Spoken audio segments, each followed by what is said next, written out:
For those of you who don't know me, Tom Martin. I live up in Vermont, not far from Kit. We're about 3 minutes apart from each other, which makes for great training together from time to time. I started adventure racing back in maybe 2015, 2016, somewhere right around there.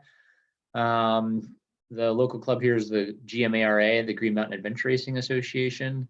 First race I ever did was their Frigid Infliction, which is a 10-hour winter race.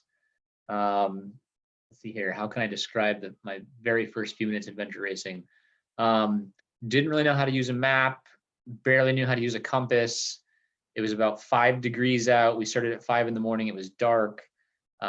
We didn't get our maps before the race started.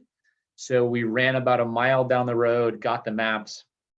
I'm very competitive. And when I saw other teams starting to depart after spending, 2 or 3 minutes with the maps, I was like, let's do this. We'll just follow them, be a piece of cake. And we'll figure it out as we go. And then fell down a bank of 3-foot deep snow, and my skis fell off, and they kept going, and then I had to figure out how to read a map. So that was my intro to adventure racing. And I guess needless to say, since then I've realized that it is important to know how to read a map and not just follow people. Although I often, you'll catch me following people. It's not always the smartest thing, as we can recount from checkpoint 1 of C2C, when we followed people into a very dense, rough, sharp palm leaf thicket that was not where the checkpoint was. So anyway, that's my little backstory. Since then, I usually race with my wife, Amanda, who's also on the team. We raced as a 2-person co-ed for quite a while, and then you'll hear my little Emma in the background there. Sorry about that. Pretty much my story. So I've had, I don't know, dozen races, maybe 2 dozen races, usually in the 12 to 24-hour range. And then of course the C2C this year, and did a expedition, Cowboy Tough a few years ago as well. So I guess I'm curious, as far as the folks that are on the call. My goal is not to bore you with, like, how do you find north on a map, if that's, your pastime. So I guess I'm curious, for the folks who are on the call, who here has navigated in a race before? 1, 2, 3, 4. Okay, so maybe half the people. Okay, maybe a little more than half. Who felt comfortable navigating in the race? Like, are you, having navigated through the race, are you now coming back and wondering, okay, let me get the basics and like really make sure I understand this A to Z? Are you looking for kind of like the tips and tricks of ways to improve? I'm just trying to get a feel for what people are looking for here. Drop it in the chat box, speak up, tips and tricks to improve. That's pretty much the gist. Everybody's tips and tricks. Is there anybody, and by all means, we can go back to the beginning if there are people on here that are looking for more basic stuff. Okay, I see some thumbs up. Okay, cool. So we'll start there. I'll make sure I get some folks, and I'll make sure I also hit some tips and tricks. Okay, cool. So we got some newbies on here as well. Awesome. Then I certainly will not have as thorough of a PowerPoint as Kit did. She is the master of PowerPoints.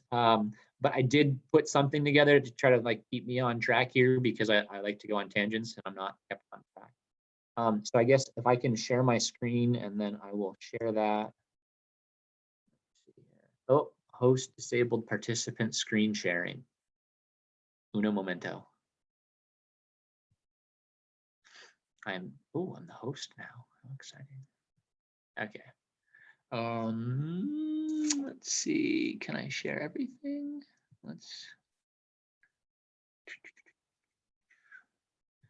Sorry, let me just see which tab I want to share with you here. Let's do this one. Okay. let's share this. So can everybody see that? Cool. AR nav. Okay. So why care? Good nav wins and loses races. To be honest, I've never had a frustrated moment in a race when I knew exactly where I was and I was doing really well. All of my frustrating moments came when I was hopelessly lost and didn't know where to go. So good navigation makes for a much happier race experience as well. And honestly, like I was listening to a podcast the other day from Team Avea, and their navigator was basically saying how fitness, really good fitness versus mediocre fitness is like maybe an hour a day, maybe a little bit more of difference, but the difference between top nav and like okay nav or a couple mistakes, is hours. So it's worth it to. I know a lot of people focus on fitness as far as the crux of let's prepare for an adventure race. Let's make sure we're fit, ready to go. But honestly, nav, you can overcome so many fitness obstacles with nav. I can't tell you the number of races. I know there's another guy in GMARA here who's an incredible athlete. He'll beat me by 20, 30 minutes in a half marathon. But I can beat him in adventure racing because we nav better and just, small things as far as like keeping moving, reading the map, making choices faster, things like that. So don't diminish the importance of nav is all I'm trying to say. But you guys probably already knew that. So types of compasses. Standard base plate compass. Can you guys see my mouse, by the way, if I like move my mouse around on the screen? Is that something you guys can see? Okay, cool. So standard base plate compass. Honestly, this is going to sound kind of corny, but I've used the most basic of base plate compasses for the last 5 years. I don't think I've had a declinating compass in my entire AR experience, which is probably going to change soon. But you don't need much is all I'm trying to say. This one here, the second one, does anybody know what that mirror is for? Like how you use that? For those of you who may not know, that allows you to sight things far in the distance. You kind of like look through this little window as you use the mirror to look down at the compass and make sure the line is where it should be.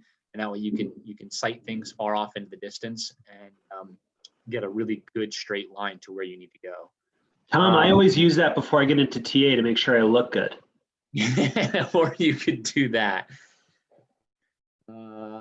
Let's see here. So wrist compass. I had never used a wrist compass before C2C, and then Glenn let me borrow his, and I thought it was great. It was an awesome way to just do a quick check on making sure we're going the right general direction. Thumb compasses. Those are really good. You'll see them a lot in orienteering. Obviously, they typically don't have specific degrees on them. They're kind of like a general, you're going this direction, which is useful. You're doing some nav, you might be quick about it. This one on the bottom left is for, it goes like your map board for when you're mountain biking. So those are great. I actually don't have one. You'll get the theme is that I have, again, one compass. But I know a lot of people that use them with great success. It's easy to look down, without using your hand to make sure you're going the right way. And then the last one is with the bungee cords here, is a good one on boats. So I saw an interesting picture after C2C. I don't know if everybody saw it. One of their teams that did really well, what was it? Can't remember the team name. They had a little setup on like a little tiny piece of plywood that they strapped to the front of their canoe, and it basically had one of these types of compasses on it, kind of like floats, and it makes it really easy for boats. But that way they could just see exactly what direction they were going the entire time they were boating. They never had to look down at a compass as they're going along. So it might actually be something I'm going to try to build. I thought it was a really interesting idea. Anyway, It's easy to drift when you're in a boat. So parts of a compass. Let's see here. Really, I mean, things you need to know: direction of arrow, directional travel. That's a good one. You're going forward. Pretty easy sometimes to get the compass turned around on the map and be heading in the wrong direction. Done that before, especially when you fold the map. Like if you have a really big map and you're trying to fold it so it's manageable, it can be easy to forget which way is actually north. So just direction of travel. This big chunk at the bottom here is the base plate, and then this thing that you turn is called the bezel. Of course, you got the needle inside. Let's see, 2 seconds on how to use it. Let's say we're going from point A here on this mountaintop to point B over here. You put the edge of your compass basically between the 2 points that you want to go. The direction of travel, again, this guy here, you want to point it in the direction that you want to go. So from this mountaintop to that mountaintop. Once it's on your map, you would then take this rotating bezel and turn it. Unfortunately, my picture here is not animation, so I can't do that for you, but you get the gist. You'd take these like little red lines and black lines inside here. Whoop, I'm too far. And make sure that they are lined up with the grid lines on your map. So they are basically pointed north. And then you would take the compass off your map and you would turn until the red arrow is in, they call it put red in the shed. So when the red part of the needle here is in this like red house looking thing. And then you would follow whatever direction your compass was pointing. So again, line the edge, turn the bezel so that it's lined with your map, and then put red in the shed. And that is how you use a compass. I'm guessing most of you have heard of declination or familiar with it or used it before. So the way your compass points is not the way that is north. Usually, there's some parts of the U.S. here, this red line, where it is the same. But for most parts of the U.S., they are different. And depending on where you are, changes how far off magnetic north is from true north. So usually on not $5 compasses, there's a setting where you can change it so that it automatically accounts for that. You don't need a fancy compass if you like to do math, which is usually what I do. I'll take a bearing, I'll find the bearing, and then I'll add 14 degrees because I know that we are 14 degrees west. So you can do that. I would not recommend it if you're not a fan of math and or you are planning to use it tired and sleep deprived, because then your math skills decrease quite a bit. Or you could do what we did, which was just move to Wisconsin. That makes things a lot easier. And lived there for 3 years. There's your 0 degrees. Yep, that was perfect. Actually, Nationals is in Wisconsin this year, so good Nationals to do if you don't like declination. Exactly right. So topo maps. When you look at the map, there's a couple things you want to peek at. Obviously, what is the scale? Usually, it'll tell you what the scale is, which will obviously affect, how far you're expecting to have to go.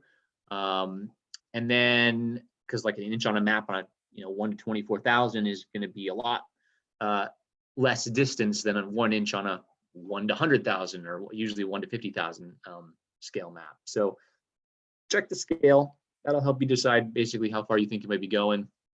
And then also on the map, it'll tell you kind of the difference between true north and magnetic north, or in this case, grid north and magnetic north. What else can I say about that? You use that to know how to declinate your compass. The one thing though is that the difference between magnetic north and grid north, true north, does change over time. This map made in 1962, maybe it's shifted a degree or two. if you're navigating over like a kilometer or something, it's fine, not that big a deal. If you're going like miles and miles and trying to follow a bearing, the degree makes a difference. So sometimes it's just useful to see if the map is recent or not.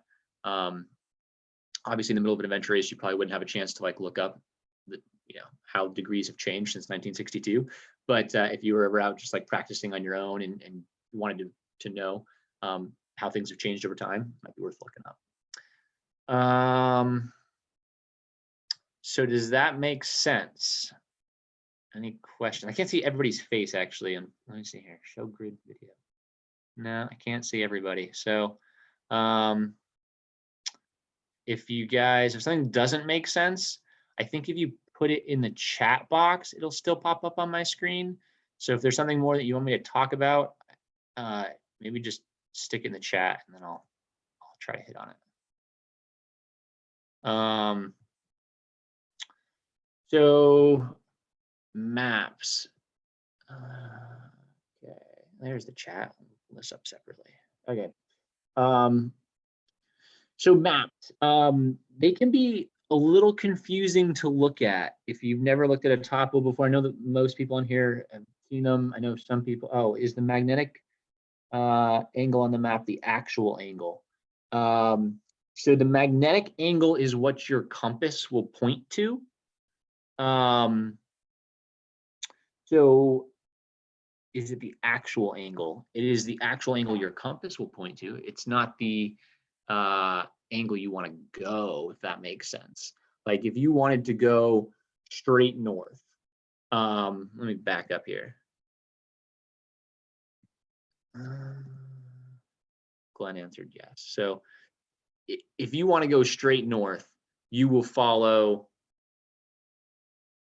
Yes, you're trying to describe this better here.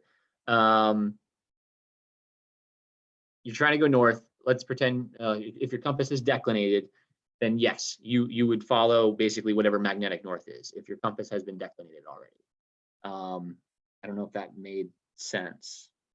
Maybe somebody else, Glenn, maybe you or Cliff can answer it better. If your compass has already been adjusted for the declination, then yes, you follow magnetic north. Yeah, so if your compass has like a declinating screw and you adjust it pre-race, then you never think about declination again for the rest of the race. If it doesn't, then that angle there is the angle that you need to be off of. So like if you're trying to go like due northeast, then you want your compass to be that angle further to the right, if that makes sense. So Yeah, moral of the does that- story, get what yourself I a was trying to- declinating compass.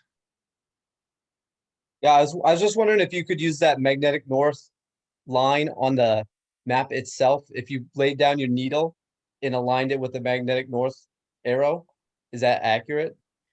Yeah, so I actually know people that what they'll do is sometimes they'll draw the magnetic north lines on their map, and then they don't declinate their compass, and they'll just point. They'll basically line. You know how you change the bezel to line up with usually your grid north lines. Yep. Sometimes if they draw the magnetic north lines on there, they'll line them up with the magnetic north lines, and then you're good to go. Okay, cool. A warning that we did that in one race and then the ink smeared all over the map. And just makes for a lot of lines. Yeah. Adds a lot of time in a very limited time frame to your prep, but it can work. It just also can get messy. It's easier to either declinate, I think, either declinate or mentally declinate.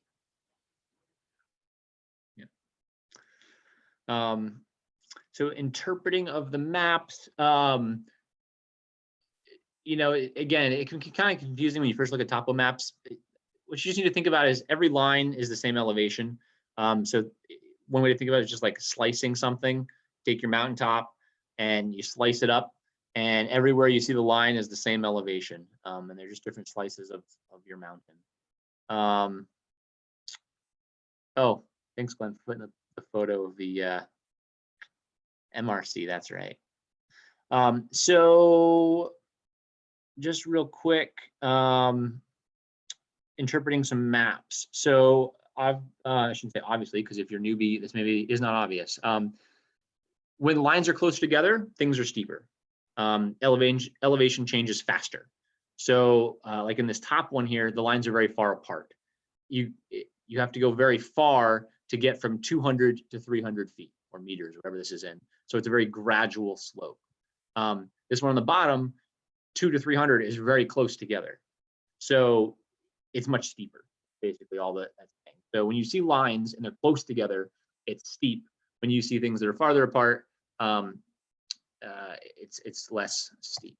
I'm curious, can you guys see this link here? Can you see the page that popped up? Okay, cool. So I don't need to go through all of these. I put the link in there because it's a really good resource. It's basically, I'm just copy pasting from all kinds of cool websites. This has some really good examples of what to expect. If you're looking at a topo map, what should you be seeing? So obviously, like, this is a hill, you know, in the middle, it's the highest point. This one would be a great one of like a saddle. You got basically two mountaintops and then it dips down in between. So this website is a really good resource to identify re-entrants. Like this would be a re-entrant. How do you know? For me, I just glance at it and I can tell, okay, this is up. I try to find the high point in the map. And then from using the high point in the map, I can tell if it's an innie or an outie. You know, like, you know, if it's an innie, then it's a re-entrant. If it's an outie, it's a spur. And hardest thing is just sometimes finding the high point in the map, which can be a little confusing when you got lots of little ups and downs. But once you find that high point, it looks like he's about to chime in. I actually got a question from a non-AR person today about what a re-entrant actually is. I know that's a super basic question. Does anyone out there have a good definition for what a re-entrant is? I mean, maybe Tom Rycroft does, but if you don't. So I always thought about it as just like where water would flow. Like, you know, usually it's up like the side of a mountain, and there's not always necessarily a river there, but like it's kind of like the low spot in a hillside where water would flow. It's kind of the way I thought about it. I don't know, Glenn, if maybe you have a better description. I was actually looking for a video. I forget when it might have been like 2 years ago. Someone posted like a 30-second video on Facebook showing what a re-entrant was, but it was described well. It's where, like, it's like a re-entrant always flows down, and it's where water re-enters a water source. Like if it rains, water flows down to re-enter a stream or re-enter a lake or something like that.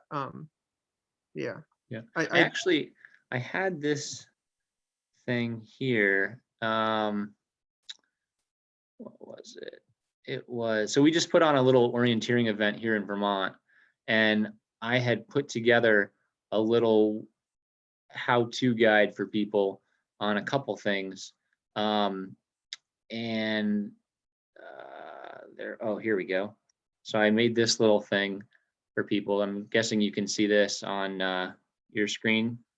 Can you see my little 30-second guide? Yeah, okay, cool. So I was just making this for people because I had placed some points on re-entrants, and for people who didn't know what a re-entrant was, I just did this. Again, I thought of it as like where stream would flow if there was water. And I thought they were both good pictures because they're not always obvious. Like the picture we were just looking at a minute ago, this one here, like boom, you're not gonna miss that. But this one on the right here, you might miss that if you're not really paying attention. And obviously, like if you're looking at a topo map, the lines would be very different and you'd know it was more subtle. But it just was a good example, I thought, of how re-entrants can both be very obvious and relatively subtle. That I think is, for beginners, the hardest clue to figure out. We get that question a lot. And other than like C2C where it's all flat and the clue is tree or tree amongst trees, one of my favorites. Re-entrant is something that you can hopefully see on a map, but isn't necessarily the easiest thing to find when you're navigating. Whereas hilltop, you go to the top of the hill, you're there. Yeah. But re-entrant can be trickier. So that's, as a navigator, that's something that you see reentrant, you immediately want to maybe double down on your focus and make sure you're steering correctly. They also like to run like parallel to each other quite a lot. You're gonna find that it's pretty easy to get confused if you're not really paying attention which reentrant you're in. A lot of times you'll find a couple that are 50 or 100 yards apart, and you drop down in the wrong one thinking you know where you are, and it's really just 50 yards further. So it's important to pay attention if there's other similar reentrants right near one another. So the opposite of the reentrant is like a spur. I guess this is more of like a ridge line that you're looking at in this picture. But again, I think of a reentrant as the innie and the spur as the outie. And so this is, I guess, what I would consider down this edge here is your spur, is the outie of the hill.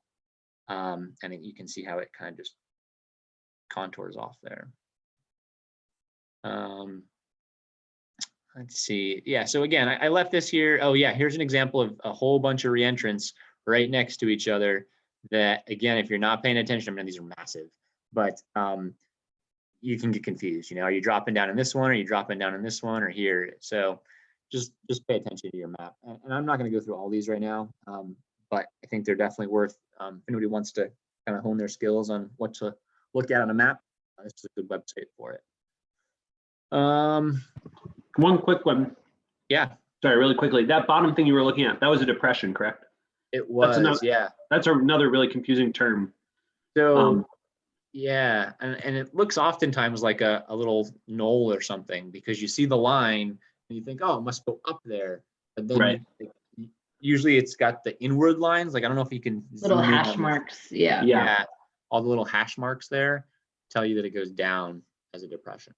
So, Again, in Wisconsin, those are much more prevalent.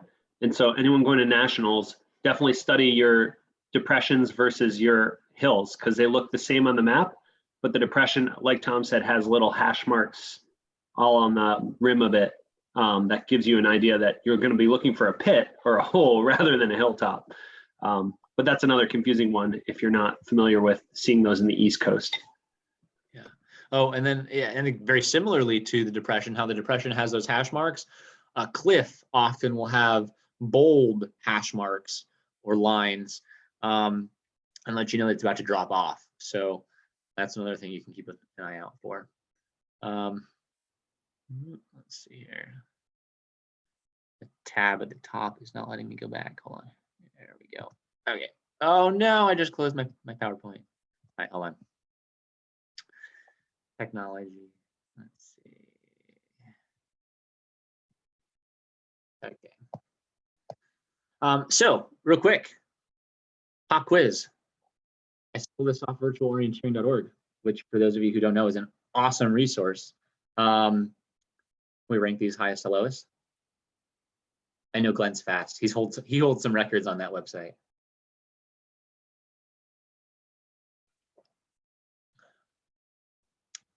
Who's got it? Anybody?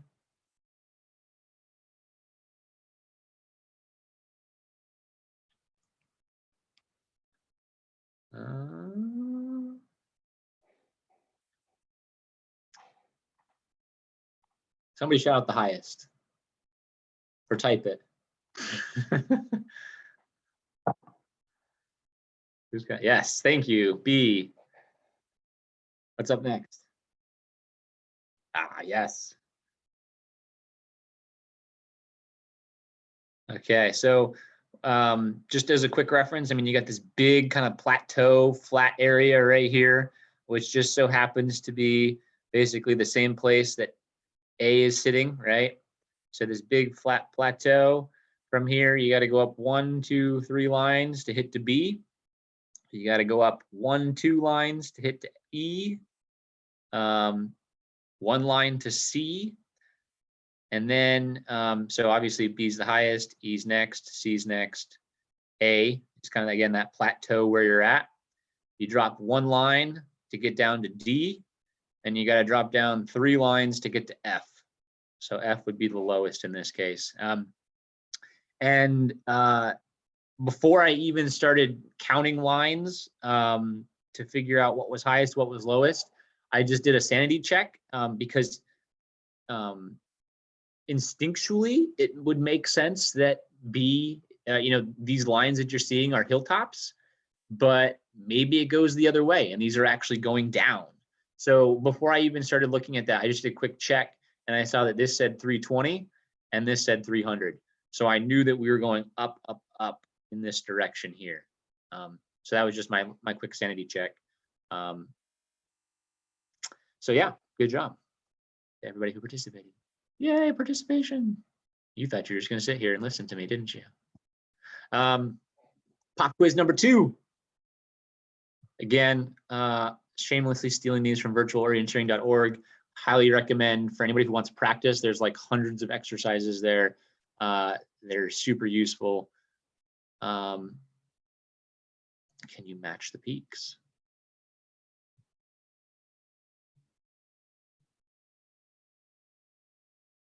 What's one?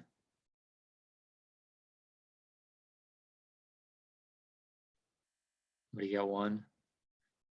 Pretty flat, straight, nothing special, no peaks, just kind of highest in the middle and then just drops off towards the sides. Yes, B, perfect. 2. What do you notice about 2 versus 4? They both have 2 peaks, but in 2, this peak is quite a bit higher on the right than the left. Just count the circles. There you go.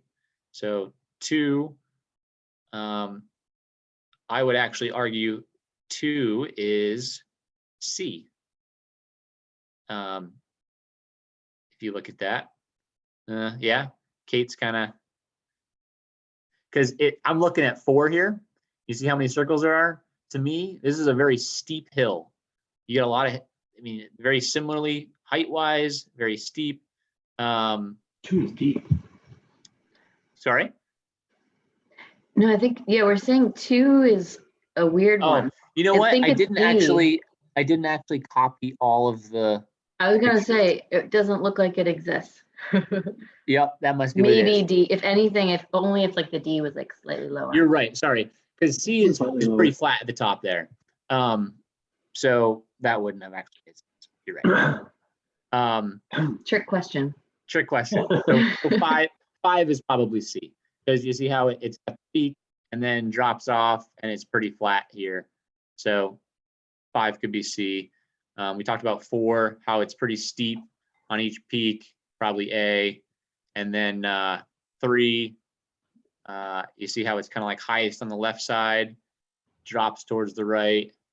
I don't think that one's quite on there. It's a good lesson, Tom, actually, in having a backup navigator. Yeah, exactly. There you go. To catch the lead navigator making stupid mistakes. Teachable moment there. This is why, we always race with 2 navigators when we can help, when we can do it, because That's exactly right. 2 minds are always better than 1. Unless it's my mind, then it's addition by subtraction. So anyway, there's again hundreds of good exercises on there, not just for like identifying hills, but doing quick practice as far as glancing at the map and trying to remember which is the fastest way between 2 points, or identifying symbols, all kinds of fun things on there. So highly recommend you check that out. Let's see here. Okay, so useful things to know when you're looking at a map. Attack points. Basically, how you're going to approach the control, the checkpoint. So usually, like if the checkpoint is, I don't know, down in a little gully, and there's a giant building next to it. Maybe you're going to nav to the building, and then from the building you're going to approach the checkpoint. It's kind of that clear feature where you're like, okay, I've made it to this location. Now I'm going to pay more attention. I can maybe slow down a little bit in my nav and carefully approach the checkpoint so I don't miss it. Catching feature, you went too far. So it's always good to know when you've gone too far. I'm really good at going too far. So Amanda will always ask me, what is our catching feature? Because if you hit that, it's usually something obvious, something hard to miss, a road, fence, a field, and you hit that and you're like, oh, okay, I went too far. Let's turn around, head back. Handrails, usually linear features that are easy to follow. They can make travel quick. Could be a fence, the edge of a field, something obvious that you can usually move pretty quick on too. Helps you move quickly from checkpoint to checkpoint.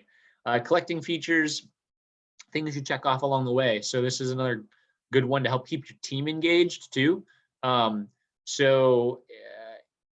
If you're headed to a mountaintop that's a mile away, there's probably lots of things in between that you can check off so that you know that you're in the right direction still, exactly where you are. You always want to keep contact with the map. And by that, I mean like know where you are on it. Maybe you're like, okay, we're gonna hit a road in 100 yards. And then after that, we're gonna hit a field. And after that, we're gonna, I don't know, see some rocks, whatever it is, like hit a reentrant. Check off things as you go so that you can really keep good contact of where you're at on the map. Aiming off. So sometimes it is useful to not navigate straight towards a point. Let's say you are bushwhacking through the woods and you're going to come upon a road that's just going to checkpoint on it. If you aim straight to that checkpoint, you hit the road and then you don't see the checkpoint. And you're like, okay, is it to my left or is it to my right? And then you can waste a lot of time trying to figure it out. So sometimes it's useful to aim off maybe slightly to the left so that when you hit the road, you know, okay, I turn right, I will then see the checkpoint. It can save time and save some guesswork. Relocation, super important skill. You're going to get lost. And when you get lost, it's good to be able to find yourself again, as opposed to just wandering and hoping to find yourself. So basically moving to a known location so that then you can then regroup and reattack. And then another thing, contouring, basically staying at the same elevation. So a contour on the map, that's why they call it contouring. Can be good if you have to like navigate around a mountaintop. Maybe you got like a cliff in front of you and you can't get around it, or maybe you know the checkpoint. Looking at your map is at 1,400 feet, and you've got your altimeter, so you're at 1,400 feet, and you can just contour around, stay at the same elevation till you hit it. So how are you gonna get there? Basically, I mean, two main things that I could think of. You take a bearing, or you're using features, or some combination of the two. When we were in Florida, there's very little elevation, so very little mountaintops, very little, I mean, there's water and marsh and those types of features, but oftentimes you'll get out in the woods and it's just flat and you have to take a bearing. So that's one way to go. And then obviously the other way is features. So you could say, we're gonna go around this mountaintop, or we're gonna follow this stream, or this field edge, this trail. So those are kind of the two main, or in combination, usually the two. It's good to know how far you went. I would recommend kilometers. Maps are usually in kilometers. I definitely still do math in my head. So if I know we're going 5K, in my head, that's 3 miles. I know I'm doing 20-minute miles. It's going to take an hour. I for whatever reason can't tell you how long it's going to take in kilometers, but if I convert it to miles, I can tell you. But I know that everything in my map is in kilometers, so I still do my very best to work in kilometers. I'd recommend it as well. So then, as far as how far did you go? Kind of like a couple different ways to do it. Time.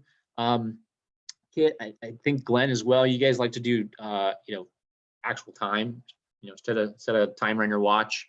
It's going to take you X minutes to go a mile or a kilometer. when you're doing a lot of shorter races, you know, checkpoints are probably never more than 400 meters away, something like that, 800 meters. You're not going to be going super far usually to get from checkpoint to checkpoint, or at least from, again, collecting feature to collecting feature. So from a known point to a next known point, from a trail to a field to a whatever. And so on my compass, I actually covered over the distance lines with these basically step count lines. So I know on a particular scale map, when I put my compass on the map, it's going to take me 200 steps to get there, or 200 paces, or 400 paces. I, for the life of me, cannot keep a step count. Amanda is amazing at it. I'll tell her we have to go 1,500 paces and she'll nail it. So if you have a teammate that's really good at that, I think it's an awesome way to do it, especially at night, because usually at nighttime, rarely have you gone far enough. You think you're there, you're like, where's the checkpoint? You probably haven't gone far enough. But when you have a step count, I found, at least at night, that it's very accurate. Your steps, at least I have found, don't get much shorter at night. Let's see. So a couple different methods that people use when they're trying to approach a checkpoint. One's called the CAR, the control attack route. You guys can Google it, find more info on it. But basically, you look at your map, you figure out where your control is, you backtrack from there. So you basically start with the end goal in mind and then backtrack. And you say, okay, where's the control? Where am I going to attack it from? And then once you have your attack point, you work back and you say, okay, what's my best route to get to that attack point? Stoplights is another common thing you'll read about: green, yellow, red. So green basically being like you're flying. You know exactly where you are. You're on a road, something easy like that. Yellow, you kind of slow down a little bit, pay a little more attention to features, try not to get lost. Red is like, okay, difficult nav, maybe you're really close to the checkpoint, you're going to slow down, pay a lot of attention. So those are some good things to think about too, is as you're like moving through the woods, like, okay, how fast should I really be going here? Should I be running when I'm within 50 meters of the checkpoint and I might go right by it? Probably not. So some thoughts. I guess maybe we're getting a little bit into the tips and tricks things here. If you're in the right vicinity but not finding it, try to avoid wandering. I cannot tell you how many times I've been like, oh, it must be right around this corner. It must be right over on this hill. It must be like, and then all of a sudden, 5-10 minutes later, you're like, where am I? And it's not a good thing to do. So one thing that I've started trying to do, I say trying because I definitely still sometimes say, oh, it's just around that corner, is stop. I'll take a bearing. I'll say, I think it's in this direction. Go however many paces, 50, 100, whatever, however far you're going to go. If you haven't found it, you can do a 180, follow the same bearing back, get right back to where you started. So you still know where you are in theory. And then maybe you go a slightly different direction. But then at least you can stay located to your same original spot, as opposed to wandering and then not really knowing quite how far you've drifted in one direction or another. Another thing is when you have to like navigate around things. So for example, there was a nationals a couple years ago. There was a big orienteering section that had an out of bounds section.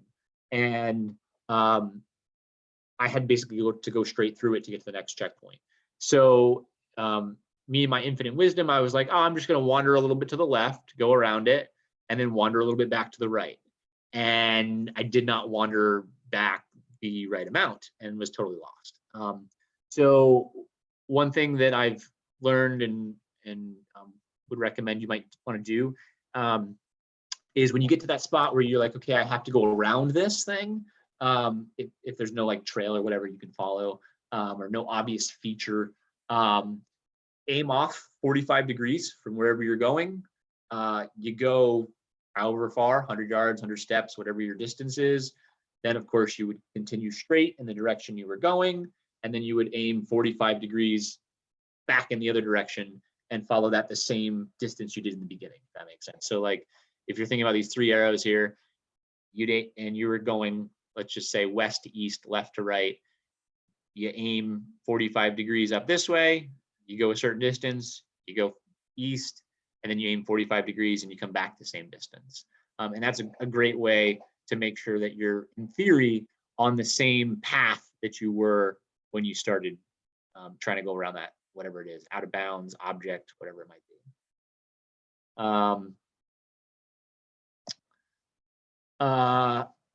Be careful about magnets. Amanda at one point had a magnetic clip for her bladder tube that would clip onto her front here, and that actually flipped our compass.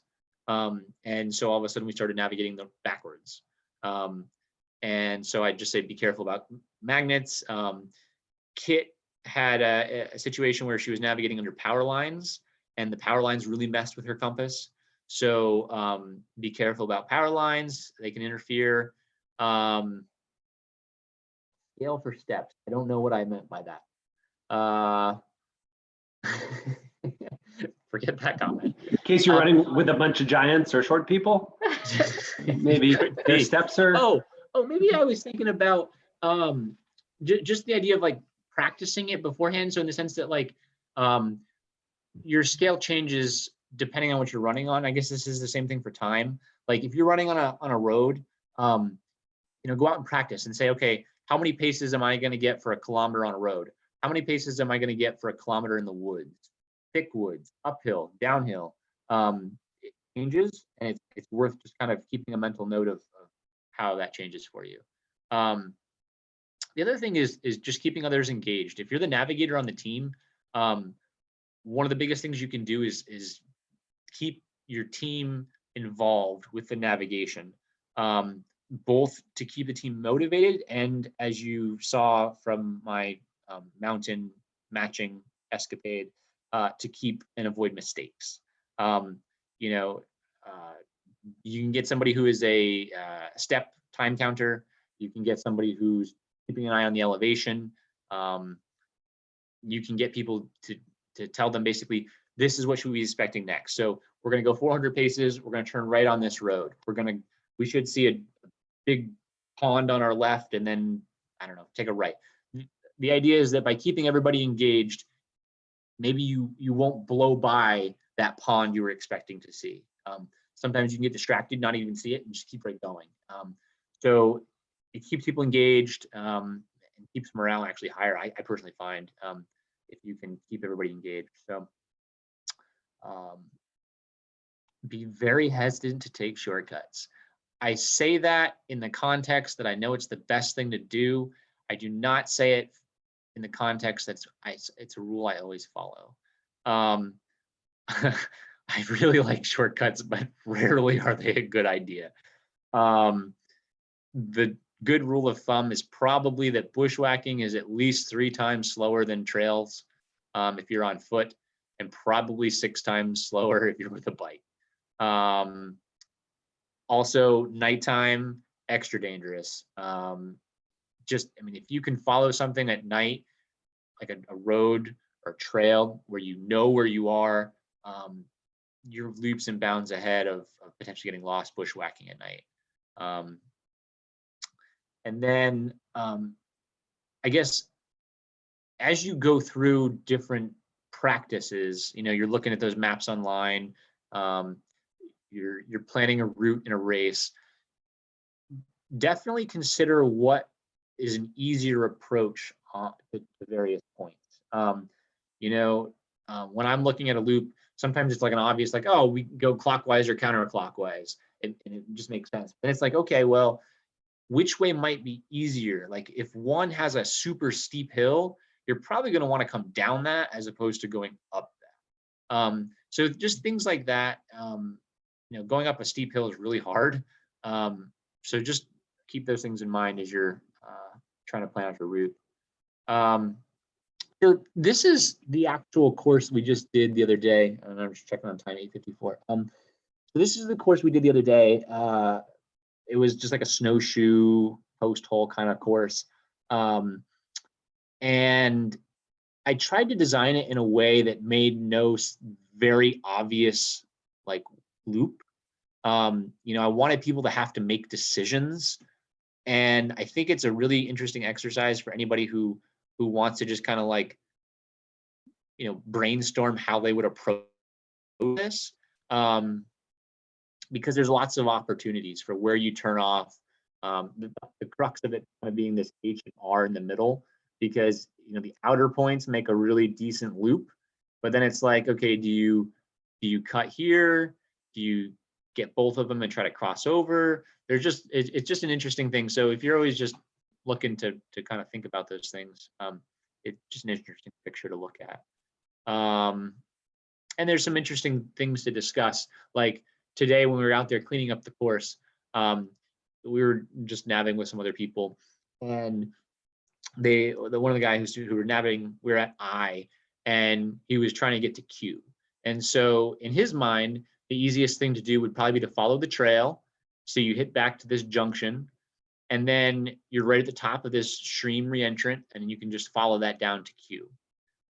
If I was racing, I would look at this and say, this looks like a very obvious stream that would probably be difficult to overshoot.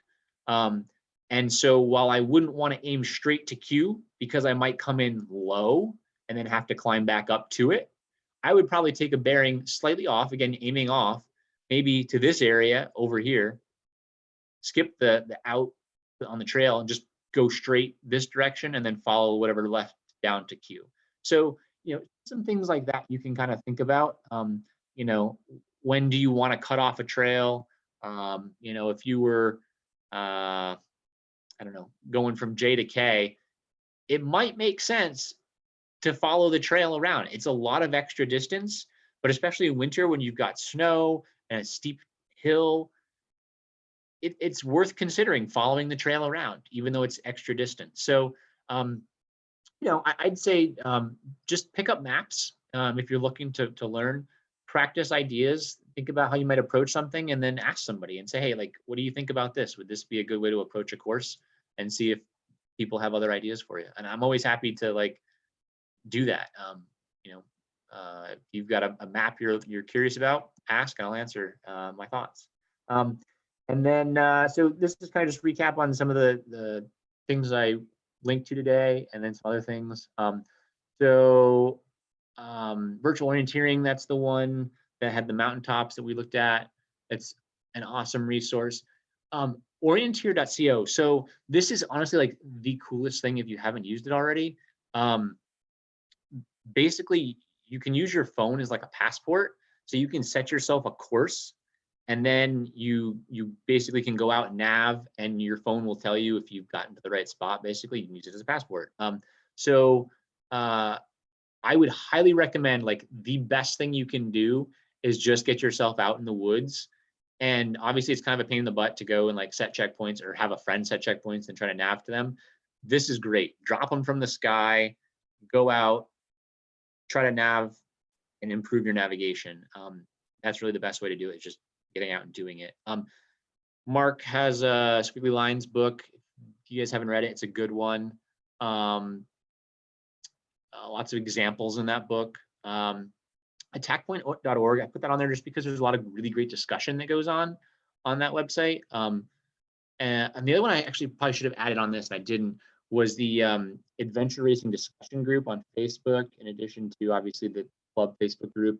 Lots of good discussions in there. OStraining.net had some good resources for like specific orienteering exercises, I mean, that you could do for improving some skills.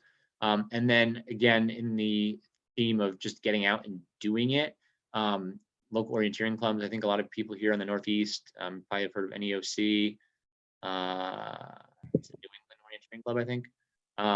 There's another one in New Hampshire called Up North Orienteering, UNO. Awesome. And they helped put together the orienteering course that no one did for Untamed New England. Yeah, that's another club that they do. I think they're in southern New Hampshire, Okay. southern to mid New Hampshire, but they're another good resource for people in New England. Unfortunately, there's no orienteering club in Maine, so we're Yeah, and the SOL. Vermont club is basically non-existent, so I'm right there with you. So that's all I got. I don't know. Let's see here. What else? Questions? Maybe just specific questions people have. Let's see here. Let me stop my sharing so I can pull up my chat. Thanks so much, Tom. That was awesome. I think that was a really good start. Even for experienced racers, it's always good to go through that again. It's fantastic of you to share that. You put it really clearly. If there are any questions, we can answer them. Yeah, people can either unmute themselves or feel free to put it in the chat, whatever you're feeling.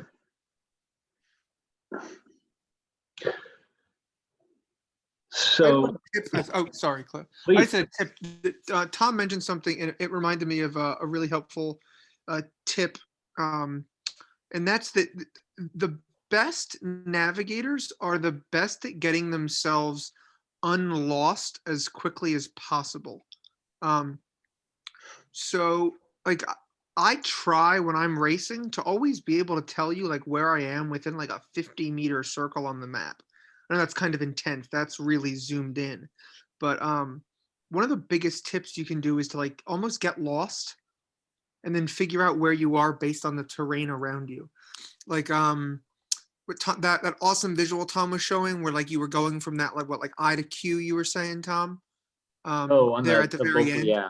Yep. Yeah, like the idea like on that map there's a ton of places where you could like maybe be here but maybe be here.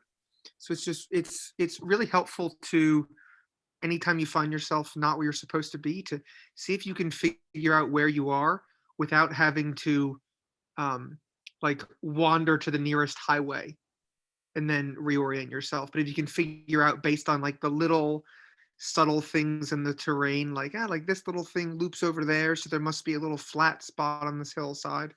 Things like that are really helpful. Getting yourself unlost, save tons of time.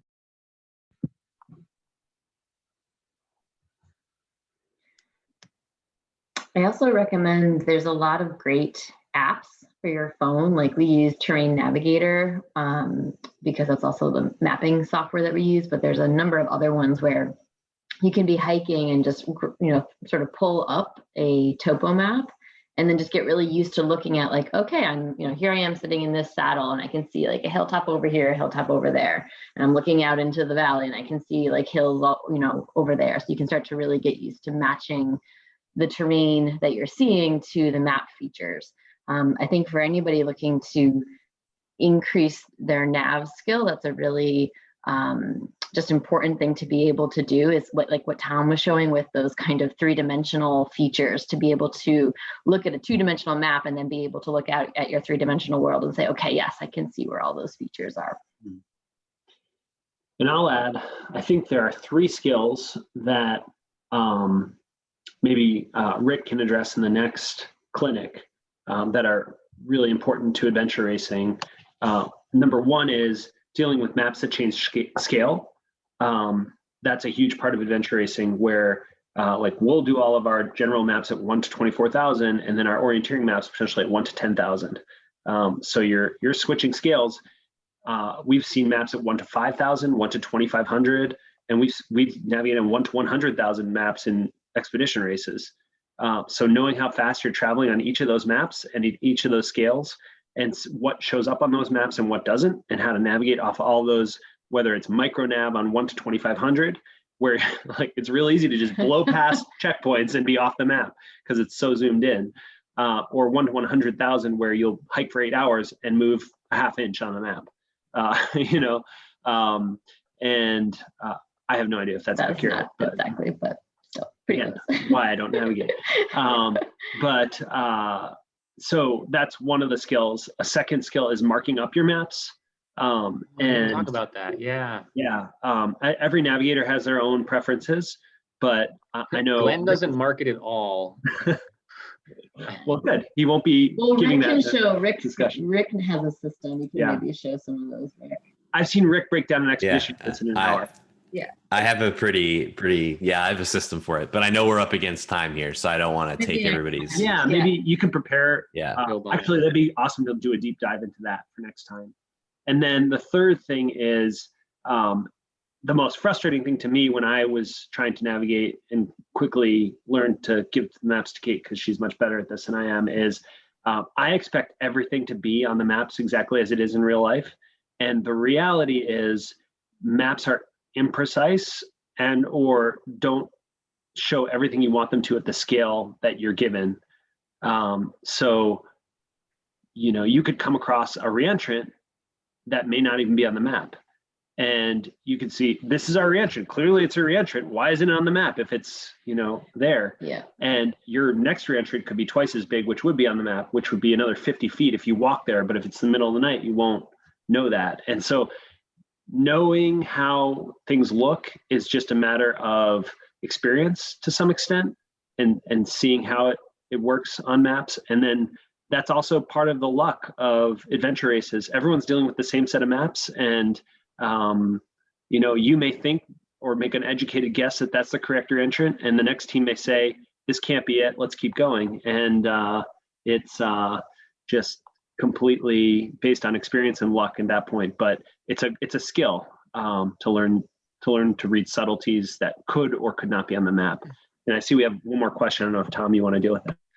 Yeah, so I guess practical tips for working with a large map. I like having a large map bag.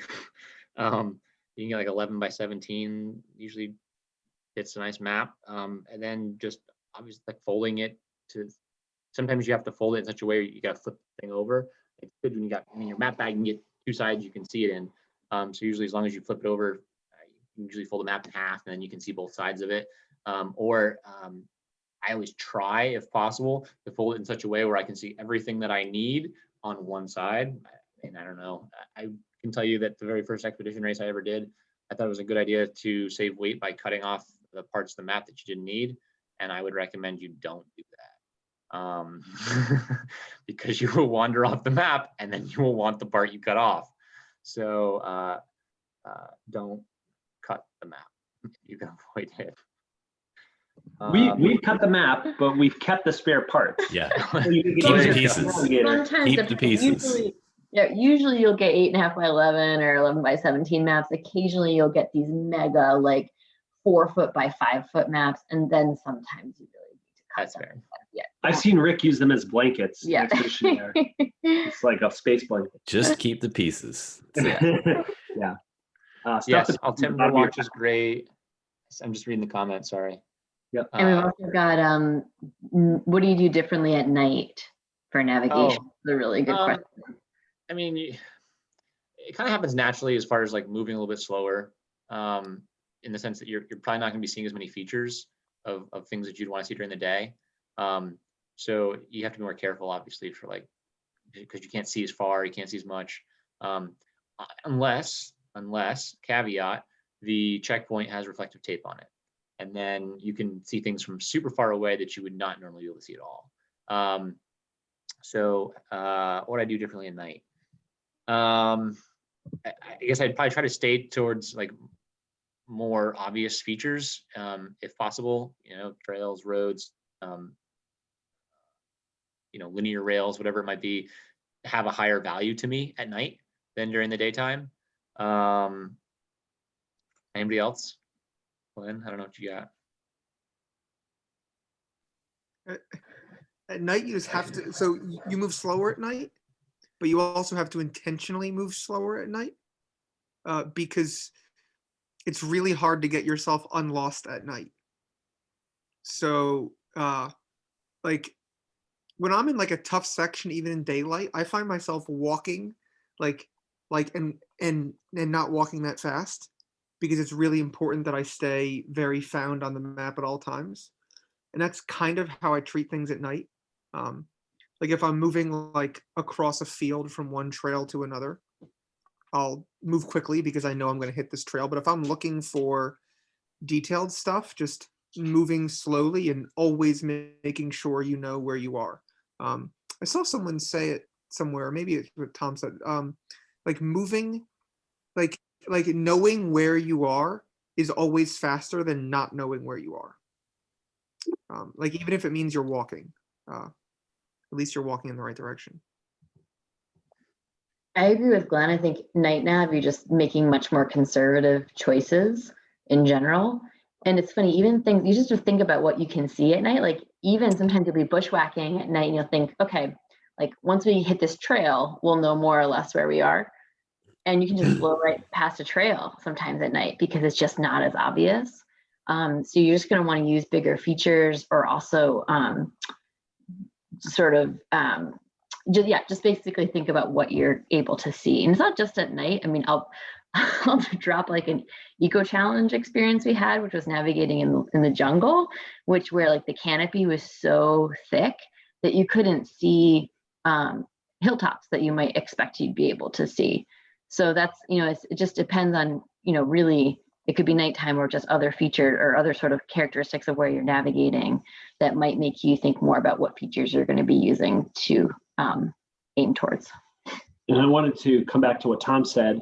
We use reflective checkpoints. Not every race does, but it's generally best practice because otherwise it's filthy hard to find checkpoints. It's like kind of mean otherwise. But I can't tell you how many times I've come across reflective stuff in the woods at night and been like, it's a checkpoint. And then it's just like a tree marker. And it's like, do not necessarily think. Don't run towards everything reflective. It can be really disheartening and also can get you lost too. And then one other point I would say is it's always important to have an escape route, but it's super important when you're navigating at night to have the oh shoot, pull out, like we are totally screwed, lost. What do we do now? Escape route, like where the navigator knows if all things go to hell, right, we can go to this river, east to the road, or road, or huge marker that you cannot absolutely miss, that you can re-establish where you are in life. That's important to have, because if you don't have that, then like you're almost at the point where you're like just calling in, like calling it as a day, because you don't even know if you're on the map anymore. So we've never gotten to that point, but we've definitely had the point where we've walked. I mean, I know we did it with Glenn at Nationals, where we both had to like walk an hour in one direction to get to a point where we knew where we were and could restart. It happens. We've done it in Illinois as well. The Mississippi River was our shoot point. Like, okay, we're not going to get lost if we see the Mississippi. We can figure it out from there. So big backstop. But I think that's a really good place to stop. We can talk, Rick, maybe you can talk about markups and communication. You're a really good communicator. And then totally unrelated map skill, but reading a map while riding a bike, I think, is one of your most amazing skills that I'm always blown away by. So you can give some tips for that, because that is a whole other ballgame of skills. So like one thing when you're standing on your two legs, but another when you're on your bike looking at a map board, while riding single track at night. And that's something Rick is very good at. So we'll look forward to that in 2-3 weeks or so. We'll see when Rick's available. And any last thoughts from anyone? Cool. Well, thank you guys all for joining us. Maine Summer Adventure Race is getting right now close to near full. So if you're not signed up, get signed up soon. Especially the 24-hour non-pack raft division, but even the pack raft is starting to fill up. So and spread the word. Yeah, we're marching right ahead with that event. Hopefully we get the go ahead to expand it to more participants, but boats are still going to be a limitation. Our rental fleet is limited. So definitely get signed up if you're interested. And that's all we got for tonight. So thank you so much to Tom. That was awesome. And thanks to everyone out there. We'll see you in a couple weeks. Have a good night. Enjoy the nice weather. Everybody.